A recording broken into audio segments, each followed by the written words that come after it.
നമുക്ക് പിന്നെ സംസാരിക്കാം. I am not in a mood to talk about hair. ഒന്ന് പറയാം, ആദ്യമായും അവസാനമായും ആരോണിൻ്റെ മനസ്സിൽ ഒരേ ഒരു പെണ്ണെ കയറിയിട്ടുള്ളൂ. അതവളാണ് ക്ഷേത്ര. എൻ്റെ ഉണ്ണിയാർച്ച, എൻ്റെ പ്രാണൻ. പക്ഷേ തമ്മിലൊരു കൂടിച്ചേരൽ ഉണ്ടാവില്ല. അമ്മയേക്കാൾ വലുതായി ഈ ഭൂമിയിൽ എനിക്കൊന്നുമില്ല ഏട്ടാ. അത് മറ്റാരേക്കാളും നന്നായി നിനക്കറിയാലോ ഡാ. അതിനവളും അമ്മയുമായി യാതൊരു പരിഭവവും ഇല്ലല്ലോ. പിന്നെ നീ എന്തിനാ ചുമ്മാ വേണ്ടെന്ന് പറഞ്ഞാൽ വേണ്ട. അവളെ എൻ്റെ കൂടെ കൂട്ടാൻ തോന്നുന്നില്ല എനിക്ക്. ചിലപ്പോൾ അന്നത്തെ ആ സംഭവം കൊണ്ടാവാം. ഇനി ഈ കാര്യത്തിൽ ഒരു സംസാരം നാം തമ്മിൽ വേണ്ട. അമ്മ ഇതൊരിക്കലും അറിയാൻ വേണ്ട. ദേവേട്ടനോടും പറഞ്ഞേക്ക്. ചാടിത്തുള്ളിക്കിച്ചു കാറിലേക്ക് കയറുന്നത് നോക്കി മേയിച്ച് നിൽക്കുവാണ് ജെന്നി. അല്ല, നീ ഇതെങ്ങിട്ടാ ഇടിച്ചു കയറി പോകുന്നേ? നിന്റെ മുഖം എന്താ കടന്നൽ കുത്തിയ പോലെ? ജെന്നി അവളുടെ മുഖം പിടിച്ചുയർത്തി. അങ്ങേരാരാന്നാ അങ്ങേരുടെ വിചാരം? ജെന്നിയുടെ കൈ തട്ടിയെറിഞ്ഞുകൊണ്ട് കിച്ചു ഉച്ചത്തിൽ പറഞ്ഞു. എന്താടി, ആരുടെ കാര്യ? ഓഹ് ജെന്നി, വേറെ ആര്? എൻ്റെ കാമുകനായിരുന്നവൻ, നിൻ്റെയൊക്കെ ആരാധനാപാത്രം, ആരോൺ ഫിലിപ്പ് എബ്രഹാം. ഇവിടെ അപ്പാർട്ട്മെൻറ്റിലുണ്ടോ? എന്നിട്ട് നിന്നെ കണ്ടോ? എന്തു പറഞ്ഞു? അവളെല്ലാം ഒറ്റ ശ്വാസത്തിൽ ചോദിച്ചു. ഓ മൈ ഡിയർ, ഇത്രയും എക്സൈറ്റഡ് ആവൊന്നും വേണ്ട. അങ്ങേർക്ക് എന്നെ ഒരു പരിചയമില്ലാത്ത പോലെയാ പെരുമാറ്റം. ബ്ലഡി തേണ്ടി. എന്താ ഒരു ജാട. ഞാനൊരു മണ്ടി. ഇനി ഞാൻ കാണിച്ചു തരാം ഈ ക്ഷേത്രാങ്കണ ആരാണെന്ന്. എടി, അങ്ങേർക്ക് യാതൊരു എക്സ്പ്രഷൻ വ്യത്യാസവുമില്ല നിന്നെ കണ്ടിട്ട്. കയ്യിലിരുന്ന ബിയർ ബോട്ടിൽ ഞെക്കി പൊട്ടിച്ചു. അത്ര തന്നെ. അങ്ങേരാര്? ഹർഷവർദ്ധൻ റാണയോ? അങ്ങേരുടെ ഒടുക്കത്തെ ജാട. കാർ സാധാരണയിലും വേഗത്തിൽ ഡ്രൈവ് ചെയ്ത് അവൾ റെസ്റ്റോറൻറ്റിലേക്ക് കയറ്റി. ഫുഡ് കഴിക്കുമ്പോഴും കിച്ചു ആരോണിനെ വാതോരാതെ ചീത്ത വിളിച്ചു കൊണ്ടേയിരിക്കുകയായിരുന്നു. അതെല്ലാം കണ്ടിട്ട് ജെന്നിക്ക് ചിരിയടക്കാൻ ആവുന്നില്ലായിരുന്നു. കാരണം അവൾ അവനെ വഴക്ക് പറഞ്ഞുകൊണ്ടിരിക്കുന്നത് മുഴുവനും അവളെ അവൻ മൈൻഡ് ചെയ്യാതെ ഇരുന്നതിനായിരുന്നു. അവനെ അത്രയും അരികത്ത് കണ്ടപ്പോൾ വർഷങ്ങളായി അവളെ ഉപേക്ഷിച്ച് പോയ ആരോണിനെയല്ല അവൾ ശ്രദ്ധിച്ചത്. അവളെ ഒരു മൈൻഡ് ചെയ്യാതിരുന്ന അവളുടെ കാമുകനെ മാത്രമാണ്. ഒന്നുമില്ലേൽ ഇവളവൻ്റെ കൈകൊണ്ട് തീരും, അല്ലെങ്കിൽ അവൻ ഇവളുടെ കയ്യിൽ നിന്ന് വാങ്ങിക്കും. രണ്ടിലേതേലും ഉറപ്പാ. ജെന്നി ഉള്ളിൽ ചിരിച്ചു. തിരികെ അപ്പാർട്ട്മെൻറ്റിലേക്ക് ആരോണും ഷാരോണും എത്തുമ്പോൾ ദേവ് നൈറ്റ് പാർട്ടിക്കായുള്ള ഫുഡെല്ലാം പ്രിപ്പയർ ചെയ്ത് റെഡിയാക്കി വെച്ചിരുന്നു. ആരോൺ ആദ്യം ചെന്ന് ദേവിനെ കെട്ടിപ്പിടിച്ചു. I am sorry. ആളെ പെട്ടെന്ന് കണ്ടപ്പോൾ ഷോക്കായി. ലീവിറ്റ്യ. ആരോൺ അവൻ്റെ മുതുകിൽ തട്ടി പറഞ്ഞു. അയ്യേ, ഇതിനൊക്കെ ബിൽഡപ്പിൻ്റെ കാര്യം ഉണ്ടോടോ? അയിനോ നീ ഷോക്കായിന്ന്. അത് സാരില്ല. ഇനിയേലും ആ പെങ്കൊച്ചിനെ കരയിക്കാതെ കൂടെ കൂട്ടിക്കോണം. ആ, ഇതിനുള്ള മറുപടി ഞാൻ കൂട്ടുകാരന് കൊടുത്തിട്ടുണ്ട്. ചെല്ല്, ഷാരോൺ പറഞ്ഞു തരും എന്ന് പറഞ്ഞുകൊണ്ട് ആരോൺ റൂമിലേക്ക് കയറി. ഡാ, അവൻ്റെ കൈ കുഴപ്പമില്ലല്ലോ അല്ലേ? അവൻ എന്തേലും പറഞ്ഞോ? ഓക്കെ ആണ്. 2 സ്റ്റിച്ചുണ്ട്.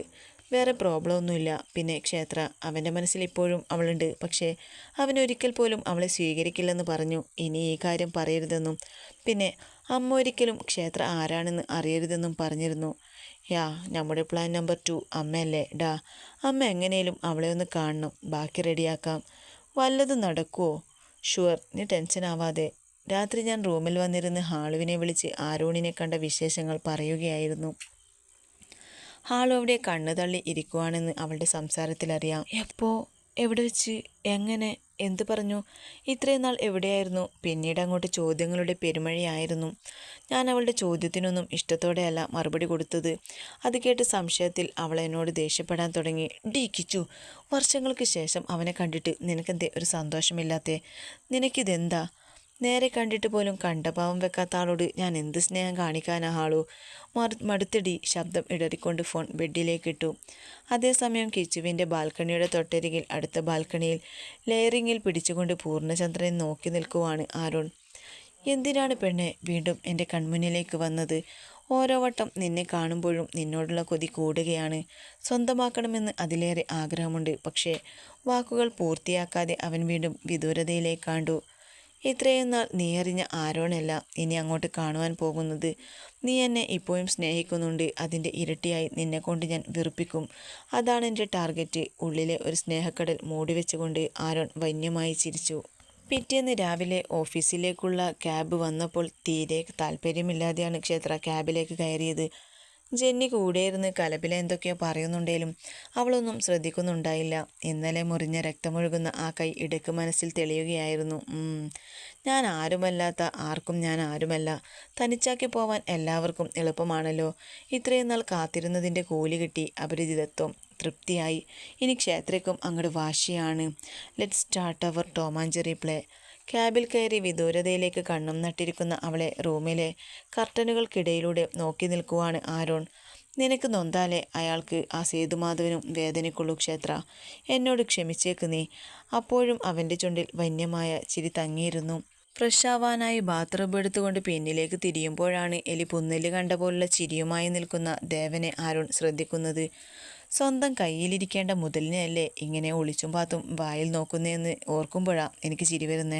അവൻ്റെ കോപ്പിലെ പ്രതികാരവും മൈഹ എന്നെക്കൊണ്ട് വേറൊന്നും പറയിക്കല്ലേ ആരൂ. ദേവ് പല്ലിഞ്ഞെരിച്ചുകൊണ്ട് ശാരോണിൻ്റെ റൂമിലേക്ക് പോയി. എടോ ദേവേട്ടാ, തന്നെ വിറ്റ ക്യാഷ് എൻ്റെ പോക്കറ്റിലുണ്ടോ. തന്നോട് ആദ്യം മുതലേ ക്ഷേത്രയെക്കുറിച്ച് ഞാൻ പറയുമ്പോഴും എനിക്കറിയായിരുന്നു കുത്തും കോമയും വിടാതെ താനത് ഏട്ടൻ്റെ കാതിൽ എത്തിക്കുമെന്ന്.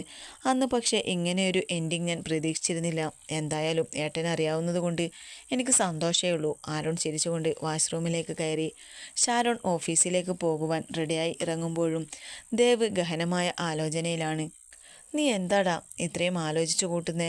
നേരം കുറേ ആയല്ലോ തെക്ക് വടക്ക് നടപ്പ് തുടങ്ങിയിട്ട്. കയ്യിൽ 2 മഗ് കോഫിയുമായി റൂമിലേക്ക് വന്ന ഷാരോൺ ചോദിച്ചു. അല്ലടാ, ഞാൻ ഈ ആരുടെയും ക്ഷേത്രയുടെയും കാര്യം എങ്ങനെ സെറ്റാക്കുമെന്ന് ആലോചിക്കുക. ഇനിയിപ്പോൾ നമുക്ക് ആൻറ്റിയെ കൊണ്ടുവരാം ഓഫീസിലേക്ക്. ഇവളെ ഇതുവരെ ആൻറ്റി കണ്ടിട്ടില്ലല്ലോ. ഇവളുടെ ഗ്ലാമറൊക്കെ കാണുമ്പോൾ ചിലപ്പോൾ അങ്ങ് ഇഷ്ടപ്പെട്ടാലോ? ഏത്? ദേവ് താടി ഒഴിഞ്ഞുകൊണ്ട് ചോദിച്ചു. അതെ, നേരാ. അമ്മയ്ക്ക് ഉന്നമെങ്ങാനും തെറ്റി ആ പെങ്കൊച്ചിനെ എനിക്കെങ്ങാനും ആലോചിച്ചാൽ തികഞ്ഞു. പിന്നെ പറയണ്ടല്ലോ. ദേ ലപ്പുറത്തുള്ള ലവൻ അവളോട് ഉടക്കാണെന്നൊന്നും വിചാരിക്കേണ്ട നീ. ഇടിച്ച് കൂമ്പുപാട്ടും. എന്താണേലും അമ്മയോട് പറയണം ആരുന് ഇഷ്ടമായിരുന്ന കുട്ടിയാണെന്ന്. എന്നിട്ട് മതി ആലോചനയും ബഹളവും. പിന്നെ ഇതവൻ അറിഞ്ഞാലും ഇടിയുറപ്പ. ഷാരോൺ ഹാളിലെ അക്വേറിയത്തിലെ ഗ്ലാസ് തുടച്ചുകൊണ്ട് പറഞ്ഞു. ആ, എന്താണേലും വേണ്ടിയില്ല. ഇവരൊന്ന് സെറ്റാക്കണം, എന്നാലേ ഒരു ത്രില്ലുള്ളൂ. ഉവ്വ മോനെ ദേവ, നിന്റെ ചാട്ടം ഇതെങ്ങോട്ടാണെന്ന് എനിക്ക് മനസ്സിലാവുന്നുണ്ട് കേട്ടോ. ആരോൺ കൂർപ്പിച്ച് അവനെ ഒന്ന് നോക്കി. എടാ ഷാരു, ഞാൻ മണിമണി, നീ ഒന്നും പറയണ്ട. എന്തോ പറഞ്ഞു തുടങ്ങിയ ദേവിനെ ഷാരോൺ തടഞ്ഞുകൊണ്ട് പറഞ്ഞു. ഓഫീസിൽ സിസ്റ്റത്തിന് മുന്നിൽ അത്രയധികം ദേഷ്യത്തിൽ ഇരിക്കുവാണ് ക്ഷേത്ര. തൊട്ടുമുന്നിൽ വരുൺ വന്നിരുന്നു. എന്തൊക്കെയോ ചോദിക്കുന്നുണ്ട്. അവൾ അതിലൊന്നും ശ്രദ്ധിക്കാതെ ഡെസ്ക് ടോപ്പിൽ കണ്ണു നട്ടിരിപ്പാണ്. എടോ ക്ഷേത്ര, താൻ ഇത് ഏത് ലോകത്താണ്? ഞാൻ പറഞ്ഞ ഡിസൈൻ തനിക്ക് മനസ്സിലായോ? അതും പറഞ്ഞുകൊണ്ട് വരുൺ അവളുടെ വലത് കൈയിൽ കൈവച്ചു. How dare you Varun! അവൾ ഇരുന്നിടത്ത് നിന്ന് ചാടി എഴുന്നേറ്റു. How dare you to touch my hands! ഞാൻ ആർക്കും എന്നെ ടച്ച് ചെയ്യാൻ റൈറ്റ് കൊടുത്തിട്ടില്ല. If you touch once more my hands I will smash you bloody. ഉള്ളിലുണ്ടായിരുന്ന സങ്കടം പാദ്യം അവനെ നോക്കി ചീത്ത വിളിച്ചപ്പോൾ കുറഞ്ഞതുപോലെ തോന്നി അവൾക്ക്. വരുണാണേൽ ആകെ ഞെട്ടിയിരിപ്പാണ്. കയ്യിൽ ഒന്ന് പിടിച്ചതിനാണോ ഇത്രയും? ഓഫീസിലുള്ളവരെല്ലാം അവന് ചുറ്റും കൂടി കാര്യം അന്വേഷിക്കുന്ന തിരക്കിലാണ്. അവനൊന്നും മിണ്ടാതെ എഴുന്നേറ്റ് കാഫറ്റ് ഏരിയയിലേക്ക് നടന്നു. പിന്നാലെ ജെന്നിയും. Are you okay Varun? പിന്നിൽ നിന്നും തോളിൽ ജെന്നിയുടെ കരസ്പർശമേറ്റപ്പോഴാണ് അവൻ തിരിഞ്ഞു നോക്കുന്നത്. Yeah, I am alright Jenny.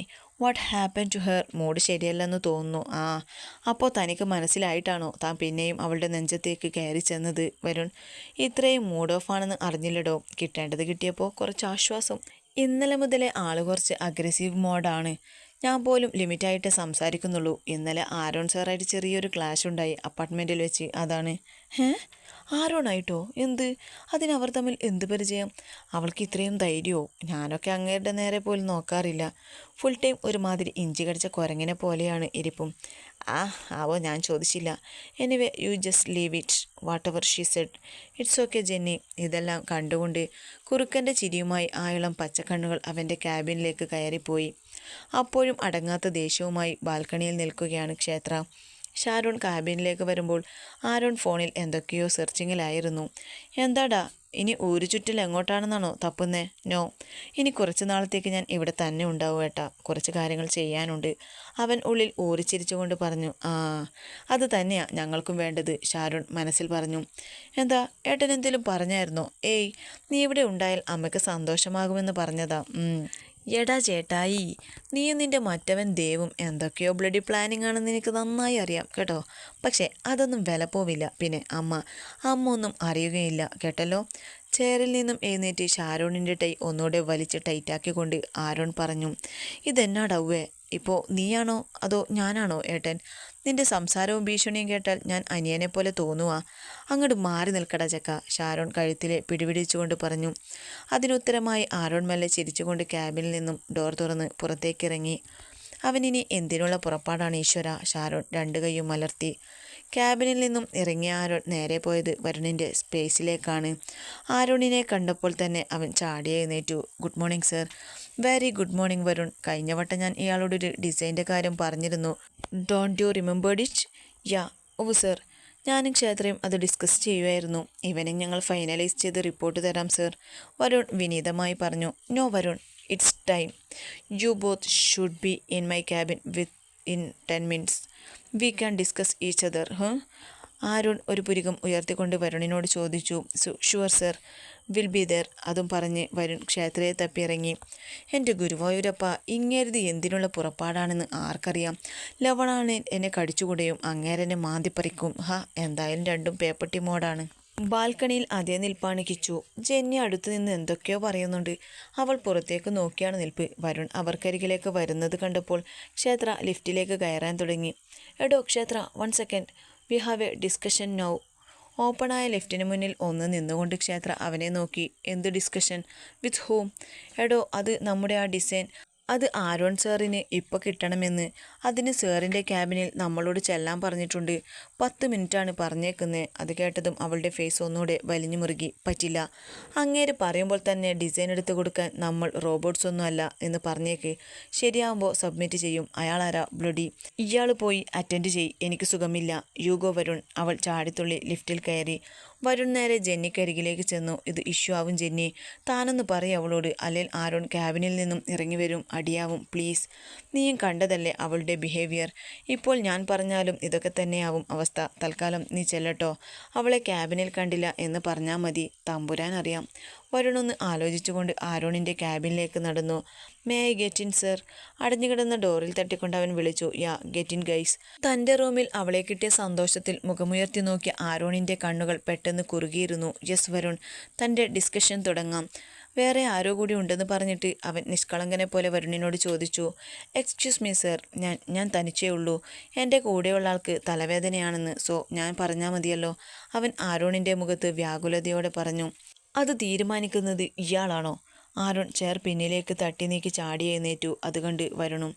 എവിടെയായാലും ആരായാലും ഇപ്പോൾ റൈറ്റ് നൗ എൻ്റെ ക്യാബിനിൽ ഉണ്ടാവണം അവൾ, കേട്ടല്ലോ?